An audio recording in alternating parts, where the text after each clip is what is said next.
சாய் பக்தர்களுக்கு என் அன்பு வணக்கங்கள். ஓம் சாய்ராம். என் அன்பு குழந்தையே, உன் சாயப்பா உனக்கு எச்சரிக்கை பதிவினை கொண்டு வந்திருக்கின்றேன். குழந்தையே, உன் உடன் பிறந்த உறவு ஒன்று செய்கின்ற காரியம், அந்த உறவு உனக்கு கொடுக்கின்ற சாபம், இதை பற்றித்தான் இன்று உன் அப்பா உன்னிடத்தில் பேச வந்திருக்கின்றேன். என்னவென்று நீ சரியாக தெரிந்து கொள்ள வேண்டிய நேரம். உன்னை சுற்றி நடக்கின்ற எல்லா விஷயங்களையும் என் குழந்தை கவனமாக நீ தெரிந்து கொள்ள வேண்டிய நேரம். உனக்கு நடப்பதையெல்லாம் அப்பா சரியாக புரிந்து கொண்டிருப்பதனால்தான் உன்னை தேடி வந்திருக்கின்ற எல்லா விஷயங்களையும் நான் என்னவென்று உனக்கு சொல்லி கொண்டிருக்கின்றேன்.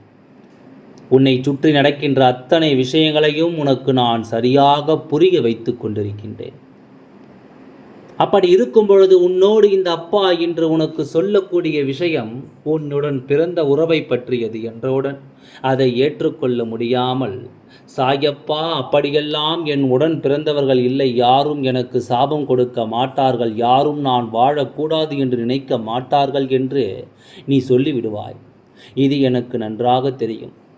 இருந்தாலும் உண்மையாக கேட்டுவிட்டு நீ ஒரு முடிவுக்கு வருவது நல்லது என்றால், உன்னை சுற்றி உன்னுடன் பிறந்த உறவுகள் நல்லபடியாகத்தான் பேசிக்கொண்டிருக்கின்றார்கள். நல்ல நாட்கள் வரும்பொழுது எல்லாம் அவர்கள் சிரித்து சிரித்து நல்லபடியாகத்தான் பேசுகின்றார்கள். சில நேரங்களில் அவர்கள் உன்னிடத்தில் நடத்து கொள்கின்ற விதம் இந்த அப்பாவிற்கு சற்று குழப்பத்தை ஏற்படுத்தியது. அதே நேரம் அவர்களுக்கு ஒரு தேவை இருக்கிறது, உன்னிடத்திலிருந்து ஒரு விஷயத்தை பெற வேண்டும் என்றால் அதிக அன்போடு உன்னிடத்தில் பேசுகிறார்கள். இப்படி நேரத்திற்கு தகுந்தாறு போலவும் சூழ்நிலைக்கு தகுந்தாறு போலவும் உன்னிடத்தில் இவர்கள் பேசுவதை காணும் பொழுது இவர்கள் நடிப்பது எனக்கு புரிந்தது. இவர்களுடைய எண்ணங்களும் சிந்தனைகளும் உண்மையானதாக இல்லை என்பதனை நான் புரிந்து கொண்டேன். இவர்கள் எப்பொழுதுமே உன்னிடத்தில் அன்பு கொண்டவர்களாக இருந்தாலும் இவர்களின் மனதில் ஓரத்தில் ஒரு பொறாமை எண்ணம் இருக்கின்றது. யாரை விட நீ நல்ல நிலையில் இருக்கின்றாயோ, யார் உன்னிடத்தில் எப்பொழுதும் நீ செய்கின்ற விஷயங்களை பற்றியும், நீ எந்த ஒரு தொழிலை செய்கின்றாயோ அதே தொழிலை செய்வதும் அல்லது அதே போன்று வேறு தொழிலை செய்ய நினைப்பதுமாக இருந்து கொண்டிருக்கின்றார்கள். அவர்களை பற்றித்தான் உன் அப்பா சொல்லி கொண்டிருக்கின்றேன். என் அன்பு குழந்தையே, எப்பொழுதுமே நம்மோடு இருக்கின்றவர்கள், அதிலும் குறிப்பாக நம் இரத்த உறவுகள் சந்தோஷமாக இருக்க வேண்டும் என்பதுதானே ஒவ்வொருவனுடைய எண்ணமாக இருக்கும். ஆனால் இவர்களுடைய எண்ணமானது உனக்கு எப்பொழுதுமே நடப்பதை உற்று நோக்கி பார்ப்பதாகவே இருக்கின்றது. இதில் குறிப்பாக இவர்களின் வாழ்க்கை துணையும் உடன் சேர்ந்து கொண்டு இவர்களின் மனதை அதிகமாக குழப்புகிறார்கள். எதுவென்றாலும் உன்னோடு ஒப்பிடுவதுமாகத்தான் அவர்கள் இருக்கின்றார்கள். என்ன செய்தாலும் உன்னுடன் பிறந்த உறவு தவறாக இருந்தால் அவர்கள் எவ்வளவு நேரம் இந்த நேரத்தில் எவ்வளவு சந்தோஷங்களை அடைந்திருப்பார்கள், எவ்வளவு வெற்றியை பெற்றிருப்பார்கள், உன்னால் இதை கூட செய்ய முடியவில்லை என்பது போன்ற உன்னோடு ஒப்பிட்டு பார்த்து பார்த்து சில காரியங்களை செய்கிறார்கள். இதனால் இவர்களுக்கு இன்னமும், அதாவது உன்னுடன் பிறந்த உறவிற்கு உன் மீது இன்னமும் அதிகமான வன்மம் வரத் தொடங்கிவிட்டது. இவர்களோடு ஒப்பிட்டு நம் வாழ்க்கையை நாம் துணையானது பார்க்கிறதே, இவர்களைப் போல நாம் இருக்க வேண்டும் என்று நினைக்கிறதே.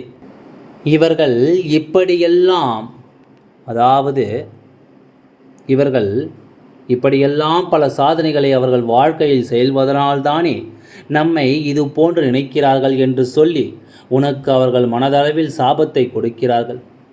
உண்மையில் எல்லா உறவுகளும் அப்படியல்ல. ஒரு சில இரத்த உறவுகள் சற்றென்று தன் உடன் பிறந்த உறவை எந்த ஒரு வார்த்தைகளினாலும் காயப்படுத்துவது கிடையாது. ஆனால் சிலருடைய சூழ்நிலைகளும் சில சூழ்நிலை மாற்றங்களும் சற்றென்று உடன் பிறந்த உறவுகளை காயப்படுத்தி விடுகின்றது. தன்னுடன் பிறந்த உறவுகளுக்கு இத்தனை காலமும் தான் செய்த விஷயத்தை எல்லாம் சொல்லி காட்டி விடுகின்றார்கள். சில சமயங்களில் தாய் தந்தையர்கள் வசதி இல்லாது இருக்கும் பொழுது, தாய் தந்தையிடம் எதுவும் இல்லாமல் இருக்கும் பொழுது அந்த வீட்டில் மூத்தவரை அதற்கு அடுத்தது இருப்பவர்கள் நம்பி இருப்பார்கள். அதுபோலத்தான் அவர்களும் இவர்களுக்கு எல்லாவற்றையும் செய்வார்கள்.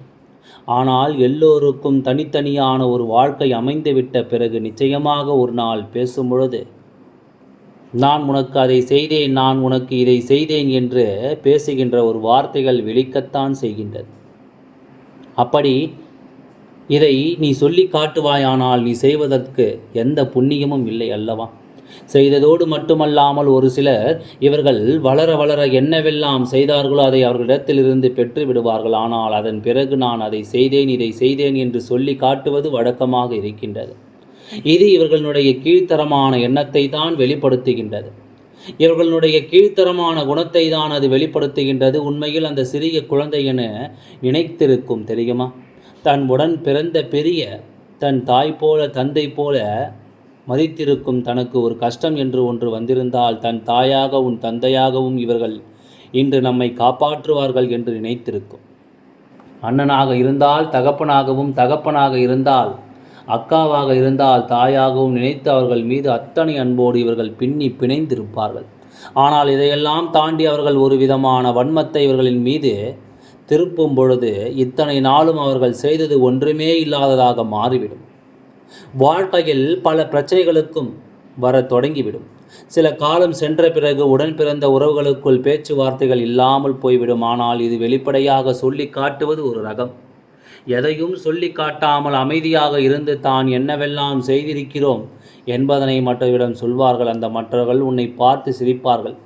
மற்றவர்கள் எப்பொழுதும் உன்னை பார்த்து இவரிடத்திலிருந்து எவ்வளவு பெரிய உதவிகளை பெற்றிருக்கின்றாய், இவர்கள் இல்லையென்றால் நீ இல்லை என்று நினைப்பார்கள். ஆனால் உண்மையை சொல்லப்போனால் அவர்களிடம் இருந்து உனக்கு அப்படியெல்லாம் பெரிய உதவிகள் எதுவும் கிடைத்திருக்காது. மனம் நிறைய பொறாமை எண்ணங்கள். யாரிடத்தில் நீ நல்லபடியாக பேசுகின்றாயோ அங்கு சென்று உன்னை பற்றி தவறாக சொல்வார்கள்.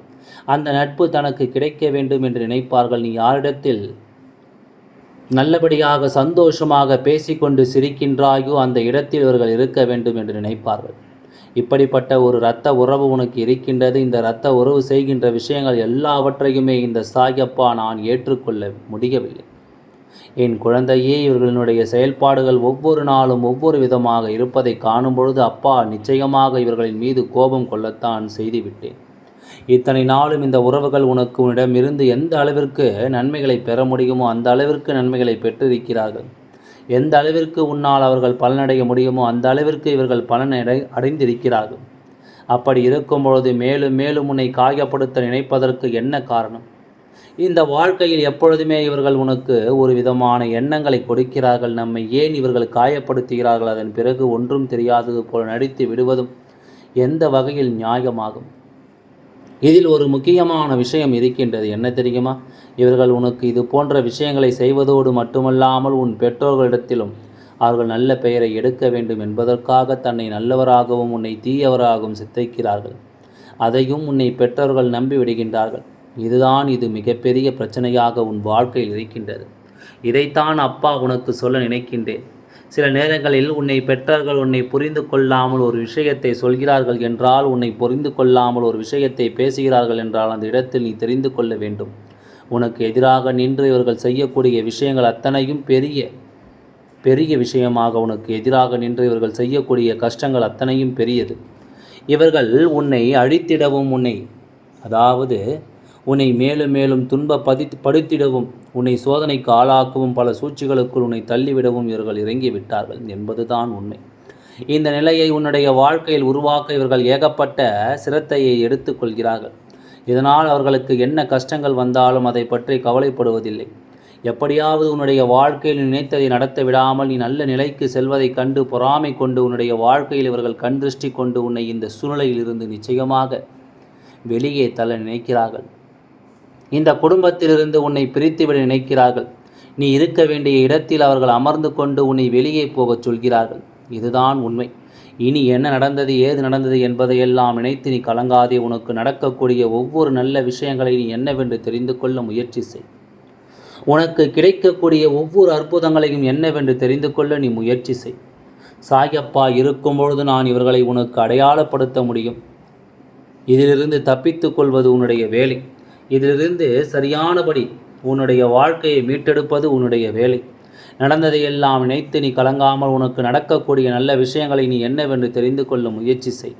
தீய விஷயங்களையும் நீ கண்டு கொள்ள வேண்டும் அல்லவா? எது நடந்தாலும் எந்த விஷயங்களாக இருந்தாலும் இதிலிருந்து நீ நிச்சயமாக உன்னுடைய வாழ்க்கையை மீட்டெடுக்க எப்பொழுதும் தயாராக இருக்க வேண்டும். உனக்கு நடப்பது ஒவ்வொன்றும் நன்மைக்குத்தான் என்பதனை நீ புரிந்து கொள்ள வேண்டும். உன்னுடன் பிறந்த உறவு ஒன்று உனக்கு சாபம் இடுகிறது என்றால் நிச்சயமாக அதையெல்லாம் நினைத்து நீ கலங்கிவிடக்கூடாது. இந்த சூழ்நிலைகளை எல்லாம் நினைத்து நீ வருந்திவிடக்கூடாது. உன்னை சுற்றி என்ன நடந்தது, இவர்கள் எதற்காக இப்படிப்பட்ட மனநிலையை தனக்குள் கொண்டார்கள், எப்பேற்பட்ட கஷ்டங்களை உனக்கு கொடுக்க நினைக்கிறார்கள் என்பதனையெல்லாம் நீ கட்டாயமாக புரிந்து கொள்ள வேண்டும். அவ்வளவு சுலபமானது அல்ல இந்த வாழ்க்கையை ஒருவர் எதிர்கொள்வது என்பது. அவ்வளவு எளிதானதும் அல்ல இந்த வாழ்க்கையில் எதையும் மீட்டு கொண்டு வருவது என்பது. ஆனால் எப்பொழுதும் நீ பட்ட கஷ்டங்கள் யார் கண்களுக்கும் தெரிவதில்லை. அவர்கள் நீ நல்ல நிலையில் இருக்கிறாய் என்பதை மட்டும்தான் பார்க்கின்றார்கள். நீ நல்ல நிலையில் இருந்து ஒவ்வொரு விஷயங்களையும் செய்கிறாய் என்பதை மட்டும்தான் பார்க்கின்றார்களே தவிர வேறு எதை பற்றியும் இவர்கள் யோசிப்பது கிடையாது. இந்த சூழ்நிலையை நிச்சயமாக நீ கடந்து வர வேண்டும். இந்த நிலையை கடந்து இந்த வாழ்க்கை உனக்கு கொடுக்கின்ற விஷயங்களை எல்லாம் நிச்சயமாக நீ புரிந்து கொள்ள வேண்டும். இந்த அப்பா இன்று உன் உடன் பிறந்த உறவை பற்றி உனக்கு சொல்லி இருக்கின்ற இந்த நேரத்தில் என் குழந்தை, அத்தனை விஷயங்களையும் நீ கவனமாக தெரிந்து கொண்டு அத்தனை உண்மைகளையும் நீ கவனமாக என்னவென்று உணர்ந்து கொண்டு நிச்சயமாக நீ மீட்டெடுத்து விட வேண்டும். உன் வாழ்க்கையில் உடன் பிறந்த உறவுகள் தானே என்று சொல்லி இவர்களுக்கு ஒருபொழுதும் என் குழந்தை நீ மன்னிப்பினை கொடுக்க நினைக்காது. நீ கொடுக்கின்ற ஒவ்வொரு மன்னிப்பும் இவர்களை அடுத்தடுத்து உன்னை சோதனைக்காக துடிக்கிறதே தவிர ஒரு பொழுதும் உனக்கு நல்லதை நடத்த அவர்கள் நினைக்கவில்லை. ஒரு பொழுதும் அவர்கள் உனக்கு சந்தோஷத்தை கொடுத்துவிட நினைக்கவில்லை. உன் சந்தோஷத்தில் நின்று உன்னை காயப்படுத்த அவர்கள் நினைக்கிறார்கள். உன்னுடைய சந்தோஷத்தில் நின்று மேலும் மேலும் உன்னை வேதனைப்படுத்தி விடத்தான் அவர்கள் நினைக்கிறார்கள். இனி என்ன நடந்தது, ஏது நடந்தது என்று சொல்லி என் குழந்தை நீ கலங்காதே. உன்னோடு எப்பொழுதும் உனக்காக உடன் வருகின்ற இந்த அப்பா நான் இருக்கும்போது இவர்களை எல்லாம் நினைத்து நீ வருத்தப்படாதே. நிச்சயமாக உன்னுடைய உதவிகளால் மட்டுமே இவர்கள் வாழ்க்கையில் எந்த ஒரு நிலையையும் இனி இவர்களால் அடைய முடியும். உன்னுடைய உதவிகளால் மட்டுமே இவர்கள் இந்த வாழ்க்கையில் அவர்கள் நினைத்த விஷயத்தை நிச்சயமாக சாதிக்கக்கூடிய ஒரு சூழ்நிலை வரும். அப்படி ஒரு நிலை வரும்பொழுது இவர்கள் எல்லாவற்றையும் உன் முன்னால் நின்று உனக்கு தெளிவுபடுத்துவார்கள். உன் முன்னால் நின்று இவர்கள் இந்த விஷயங்களை எல்லாம் இடத்திலிருந்து ஒரு உதவி கிடைத்தால் மட்டுமே தான் நினைத்தது போல எல்லாம் மாறும் என்கின்ற சூழ்நிலை வரும். அப்பொழுது நிச்சயமாக உன் முன்னால் வந்து நிற்பார்கள். அந்த நேரம் என் குழந்தை, இந்த வாழ்க்கையில் நீ ஆசைப்பட்டதை எல்லாம் அடைய வேண்டும் என்பதனை மறக்காதே. இந்த வாழ்க்கையில் நீ உணர்கின்ற எல்லா விஷயங்களையும் நிச்சயமாக என் குழந்தை நீ யோசித்து கலங்காதே. உனக்கு நல்லது நடக்கும். உனக்கு இந்த வாழ்க்கை நிச்சயமாக நம்பிக்கை கொடுக்க உடன் பிறந்த உறவுகளை அவர்கள் வாழ்க்கையில் உன்னை யார் என்று ஒப்பிட்டு பார்க்கிறார்கள் என்பதற்காக நீ நன்றாக இருக்கக்கூடாது என்பதற்காக சாபம் விடுகின்ற ஒரு நிலை உருவாகிறது அல்லவா? இனி இதையெல்லாம் எண்ணி நீ கலங்காதே. இனி எதையெல்லாம் நினைத்து என் குழந்தை ஒருபொழுதும் நீ வருத்தம் கொள்ளாதே. உனக்கு வேண்டியபடி எல்லாம் மாறட்டும். நீ விரும்பியபடி உன்னுடைய ஆசைகள் எல்லாம் நிறைவேறட்டும். உனக்கு இடைஞ்சலாக யாரும் வர முடியாது. அதையும் தாண்டி உனக்கு கஷ்டங்கள் கொடுக்கின்றவர்களை எல்லாம் என் குழந்தை ஒருபொழுதும் நினைத்து நீ கலக்கம் கொள்ளாதே. உடன் பிறந்த உறவுகள் தானே என்று சொல்லி நீ இவர்களுக்கு கொடுத்த ஒரு முக்கியத்துவம் அவர்கள் உனக்கு கொடுக்கவில்லை என்பதுதான் உண்மை. அவர்களுக்கு உனக்கு இதை தரவில்லை என்பதுதான் உண்மை. இனிமேலும் இதையெல்லாம் என் குழந்தை நீ கண்டு கலங்காதே. உன் சாயப்பா சொல்வது போல இப்படியும் நம்மோடு இருக்கிறார்கள் என்பதை நீ தெரிந்து கொண்டால் அது போதும். இனி உனக்கு நடப்பது எல்லாம் நன்மையாகவே தான் நடக்கும். எல்லாம் நன்மைக்கே என்று நினை. எல்லாம் நல்லபடியாகவே நடக்கும். ஓம் சாய்ராம். நன்றி, வணக்கம்.